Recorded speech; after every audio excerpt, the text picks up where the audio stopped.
दोस्तों, सबसे पहले सब्सक्राइब करें, नोटिफिकेशन बेल दबाएं और सबसे पहले वाली ऑप्शन ऑल करें, जिससे हमारी आने वाली नई वीडियो की नोटिफिकेशन आपको फ़ौरन मिल जाएगी। जय श्री राम भक्तों। दोस्तों, ये कथा बहुत ही रोचक है, पूरा जरूर सुनिएगा। अपने विचार कमेंट में जरूर दीजिएगा। चलिए कथा की ओर चलते हैं। आज की कथा है कुम्हार की पत्नी की जिद तथा कुम्हार की एक शर्त और एक सवाल। आइए कथा श्रवण करें। बहुत समय पहले की बात है। किसी नगर में एक कुम्हार और उसकी पत्नी रहते थे। कुम्हार एक गरीब व्यक्ति था जिसकी आमदनी बहुत कम थी। घर का गुजर बसर मुश्किल से होता था।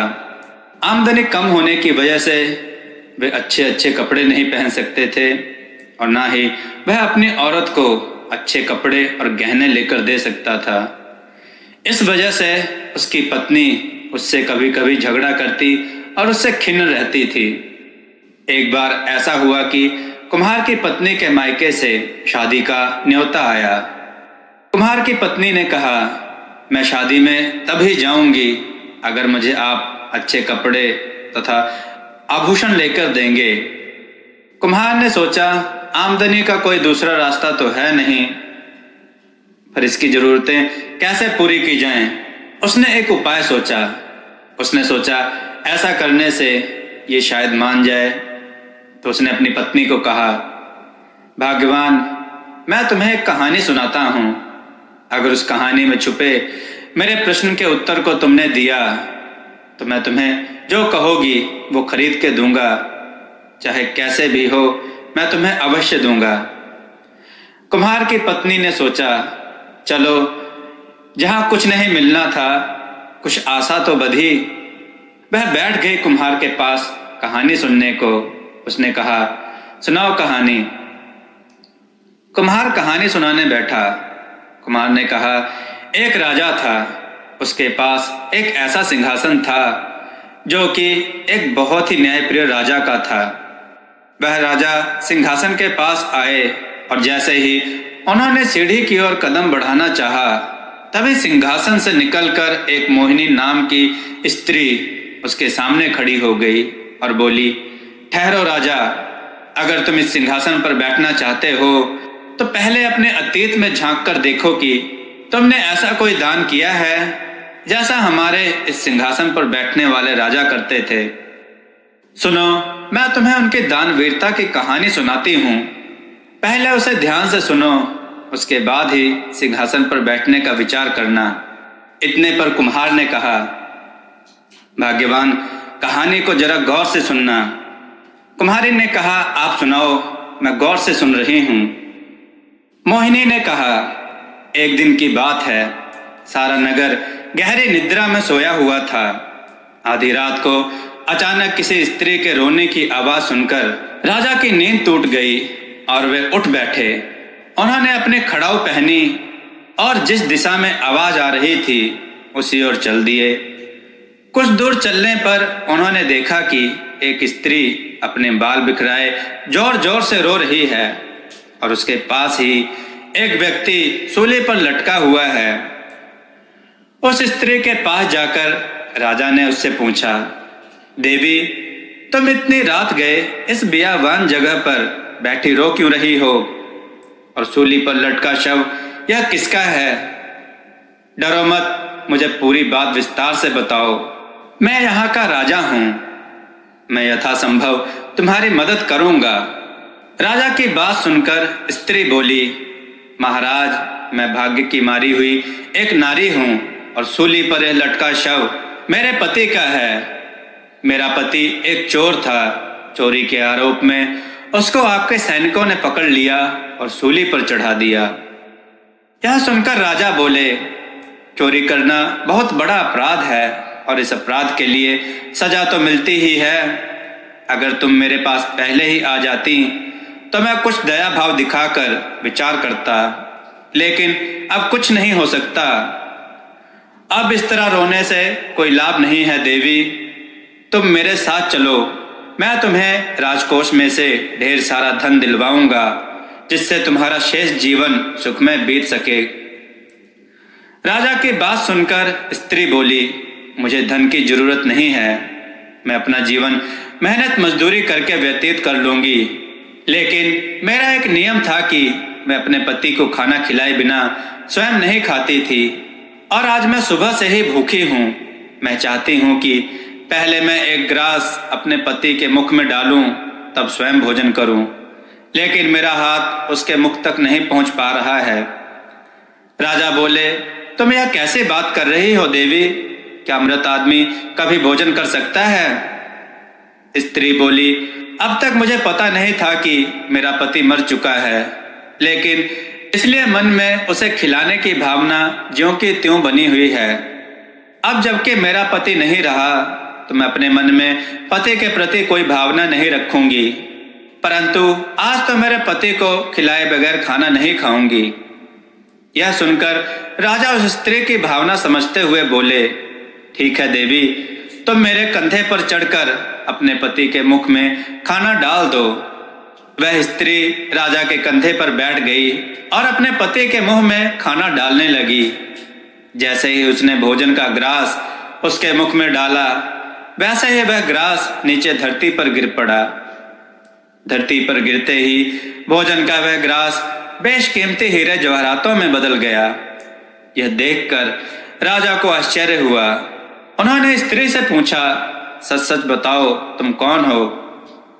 स्त्री बोली, राजन, वास्तव में मैं एक जादूगरनी हूँ और मुझे अपनी कला में निपुणता हासिल है, लेकिन यह मेरा शत्रु है जिसे मैंने कुछ समय के लिए अचेत कर दिया है, जो इस वक्त सूली पर लटका हुआ है। अगर मैंने इसे नहीं मारा तो यह होश में आते ही मुझे समाप्त कर देगा। इसे मारने के लिए मुझे एक सत्यवादी और ज्ञानी पुरुष की आवश्यकता है। अगर आप मुझे अपना रक्त दे दें तो मैं अपने इस शत्रु से अपनी रक्षा कर सकती हूँ। इस काम के लिए मैं आपको माला माल कर दूंगी। राजा ने अपने कुलदेवी को याद किया। कुलदेवी तुरंत प्रकट हो गई। राजा ने कुलदेवी को प्रणाम करके कहा, क्या यह स्त्री सच बोल रही है? कुलदेवी ने कहा, यह स्त्री सच बोल रही है। अगर इसके प्राणों की रक्षा आपसे होती है तो इसकी रक्षा करें। अगर यह जीवित रही तो आपकी ऋणी रहेगी, यदि मर जाती है तो इसका शत्रु आपका भी शत्रु बन जाएगा। इतना कहकर कुलदेवी अंतर ध्यान हो गई। ठीक है, तुम्हें अपना रक्त देने के लिए तैयार हूं। यह कहकर उन्होंने अपने सीने में तलवार घोंप दी। उनके सीने से खून की बौछार निकलने लगी। उस स्त्री ने 20 बार अपनी अंजलि में खून भरकर उस शव पर छिड़का। जब उसने 21वीं बार खून छिड़का तो सूली पर लटका वह व्यक्ति अदृश्य हो गया। यह देख वह स्त्री अपनी सफलता पर प्रसन्न होकर बोली, मैं अपने उद्देश्य में सफल हुई, मांगो आपको क्या चाहिए। राजा अचेत हो गए थे। उनके शरीर से काफी खून निकल चुका था। उनकी हालत बहुत नाजुक थी।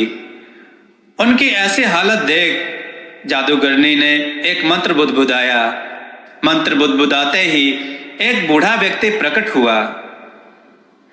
जादूगरनी ने उससे कहा, हे जादूगरों के वैद्य, आज इस महान व्यक्ति के कारण ही मैं अपने शत्रु को मारने में सफल हुई हूं, अतः आप इसके प्राणों की रक्षा करें। बूढ़ा वैद्य बोला, आप चिंता ना करें जादूनगर की राजकुमारी।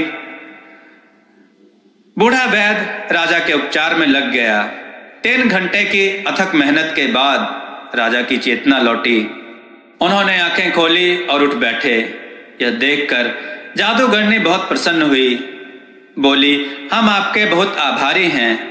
आपने अपने प्राण का मोह ना करके अपना खून देकर हमारी सहायता की। बताओ, हम आपके लिए क्या कर सकते हैं?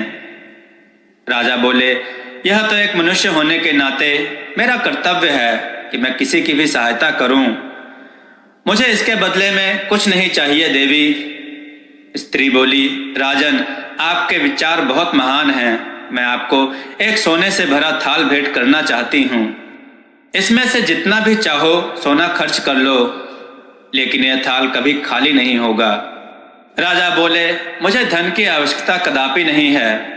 मुझे तो बस एक ही बात की चिंता रहती है कि मेरे राज्य में जब अकाल पड़ता है तो अन्न की कमी हो जाती है। ऐसे में सोना तो खाया नहीं जा सकता। अगर तुम मुझे देना ही चाहती हो तो मुझे अन्नपूर्णा दे डालो, जिसके बल पर मैं अपने राज्य की प्रजा को मैं उनकी इच्छा से भोजन दे सकूं।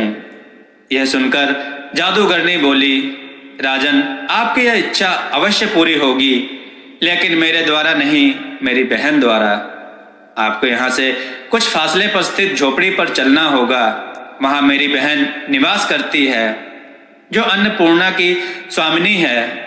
उससे कहकर मैं आपको अन्नपूर्णा दिलवा दूंगी। यह कहकर जादूगरनी राजा को लेकर नदी तट पर स्थित एक झोपड़े पर ले गई और अपनी बहन को आवाज दी। आवाज सुनकर एक सुंदर स्त्री बाहर आई। जादूगरनी ने उस स्त्री को राजा का परिचय देकर अपने साथ किए उपकार की बात बताई। यह सुनकर अन्नपूर्णा बोली, मैं समझ गई, यह वही दानी राजा हैं जिसका यश तीनों लोकों में फैला हुआ है। कहो राजन, मैं आपकी क्या सहायता करूं? राजा बोले, देवी, मैं अपने राज्य से अन्न की कमी को दूर करना चाहता हूं। मेरे राज्य में कभी कोई व्यक्ति भोजन के कारण मृत्यु को प्राप्त ना हो। राजा की बात सुनकर उसने भोजन का एक थाल, जिस पर एक कीमती कपड़ा ढका हुआ था, राजा को दिया और बोली, राजन, जब भी आप इस थाल को अपने हाथ में उठाकर इसका कपड़ा हटाओगे तो यह थाल आपको मनपसंद भोजन से भरा हुआ मिलेगा। राजा खुशी खुशी अन्नपूर्णा का पात्र लिए अपने महल की ओर लौटने लगे। रास्ते में उन्हें एक साधु मिला। उसने राजा को रोककर कहा, राजन, मैं बहुत भूखा हूं, क्या मुझे कुछ भोजन मिलेगा? राजा ने सोचा, अन्नपूर्णा पात्र की परीक्षा ले लेनी चाहिए। यह सोचकर उन्होंने पात्र अपने हाथ में लिया और जैसे ही उसमें ढका कपड़ा हटाया तो थाल स्वादिष्ट व्यंजनों से भर गया। सन्यासी ने इच्छा अनुसार भोजन किया और तृप्त होकर राजा को आशीर्वाद देकर चलने लगा। तो राजा ने कहा, भोजन उपरांत आपको दक्षिणा देना भी मेरा धर्म है। कहो, दक्षिणा में आप क्या लोगे? सन्यासी बोला, राजन, आप मुझे कुछ देना ही चाहते हैं तो मुझे इस अन्नपूर्णा पात्र को दे दें, ताकि जब कभी मुझे भोजन की आवश्यकता पड़े मैं इस पात्र से भोजन मांग लिया करूं, जिससे मुझे किसी के आगे हाथ नहीं फैलाना पड़ेगा। यह सुनकर राजा ने अन्नपूर्णा थाल सन्यासी को दे दिया और खाली हाथ अपने महल में लौट आए। यह कहानी सुनाकर मोहिनी अदृश्य हो गई। तब कुम्हार ने अपनी पत्नी से कहा, भाग्यवान, अब तुम बताओ कि इस कहानी में राजा ने अपने प्राण का जोखिम लेकर अन्नपूर्णा पात्र हासिल किया, फिर भी उसने सन्यासी को क्यों दिया? कुम्हार की पत्नी इस प्रश्न के उत्तर में पूरा दिन सोच विचार करती रही, किंतु उसे इस बात का उत्तर नहीं मिला।